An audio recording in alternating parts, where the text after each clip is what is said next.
Hallo und herzlich willkommen hier bei Erikas Selbstmacht. Ostern steht vor der Tür und was gehört zu einem Osterfest?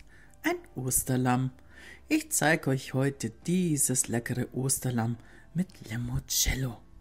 Die Zutaten dafür könnt ihr jetzt einmal nachlesen und in Ruhe nochmal unten in meiner Videobeschreibung.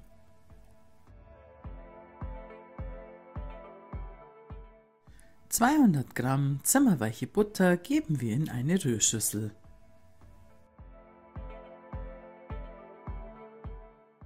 Sowie 150 Gramm Zucker.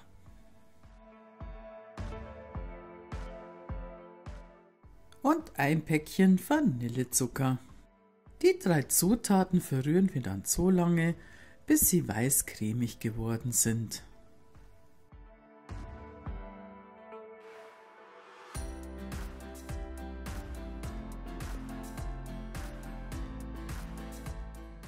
Drei zimmerwarme Eier der Größe L werden jetzt nach und nach in den Teig eingerührt. Jedes Ei für eine halbe Minute.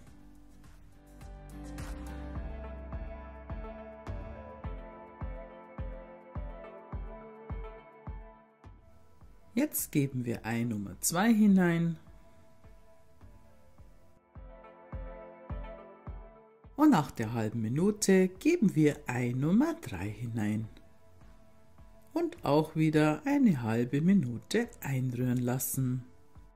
Eine Zitrone mit essbarer Schale waschen wir heiß ab. Und anschließend reiben wir die Schale in den Teig hinein. Aber passt auf, dass ihr nicht das Weiße hineinreibt, das ist bitter. Und den Saft der Zitrone geben wir auch in den Teig hinein. Jetzt geben wir 125 ml Limoncello dazu. Der Teig wird jetzt nochmals durchgerührt. Jetzt geben wir die trockenen Zutaten dazu. Ich habe hier 150 Gramm gemahlene Mandeln, 3 Teelöffel Backpulver und 200 Gramm Weizenmehl, das habe ich im Vorfeld schon gesiebt, Typ 405. Die trockenen Zutaten werden jetzt nur noch so lange untergehoben, bis es ein homogener Teig geworden ist. Der Teig ist fertig und er ist richtig schön fluffig. Und jetzt kümmern wir uns um die Backform. Ich habe hier eine Lammform mit einem Fassungsvermögen von 1,75 Litern. Die öffne ich jetzt, die Klammern löse ich dazu und klappe sie auf. Beide Formhälften müssen wir jetzt gut einfetten und eventuell auch mit Mehl bestäuben. Ich nehme jetzt hier so ein Backtrendspray, seid da richtig schön ordentlich, sodass alles gut eingefettet ist. Umso schöner wird später unser Lamm.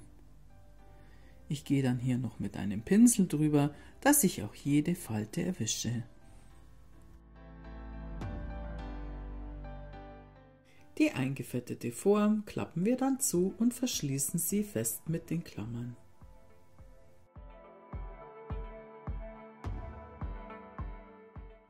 Der Teig kommt dann in die Backform hinein. Solltet ihr eine kleinere Form haben, dann könnt ihr entweder 2 Lämmer backen oder rechnet euch aus, wie viel Teig ihr genau braucht. Den Teig noch schön glatt streichen und dann geht's ab in den vorgeheizten Backofen. Bei 175 Grad Umluft wird das Lamm dann gebacken.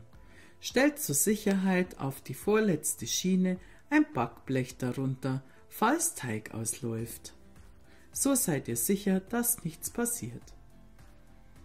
Das Lamm backen wir dann für 45 bis ca. 50 Minuten. Das fertig gebackene Lamm lassen wir dann für 10 Minuten in der Form auskühlen.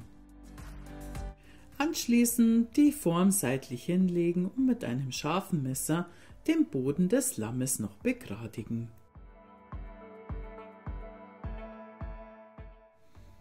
Anschließend die Klammern lösen und das Lamm von der Form befreien.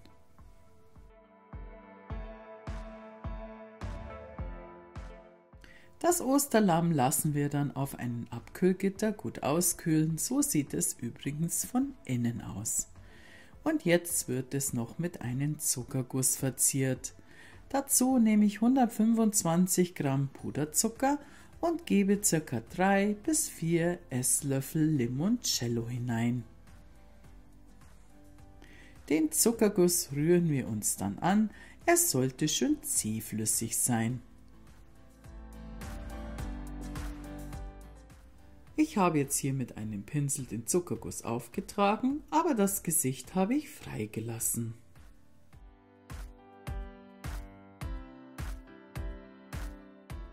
Das Gesicht habe ich dann mit etwas Puderzucker noch bestreut, so dass es sich etwas abhebt. Aber da könnt ihr eurer Fantasie freien Lauf lassen. Mit 3 Stück Nelken bekommt das Schäfchen jetzt noch 2 Augen und eine Nase.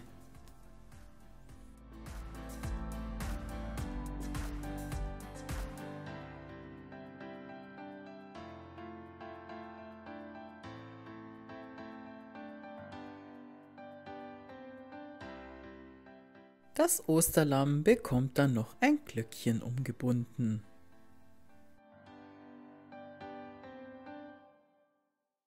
Ich wünsche euch jetzt ganz viel Freude beim Nachbacken dieses leckeren Limoncello-Lamm. Und so sieht der Kuchen von innen aus. Er ist saftig und fluffig und schmeckt so lecker nach Limoncello.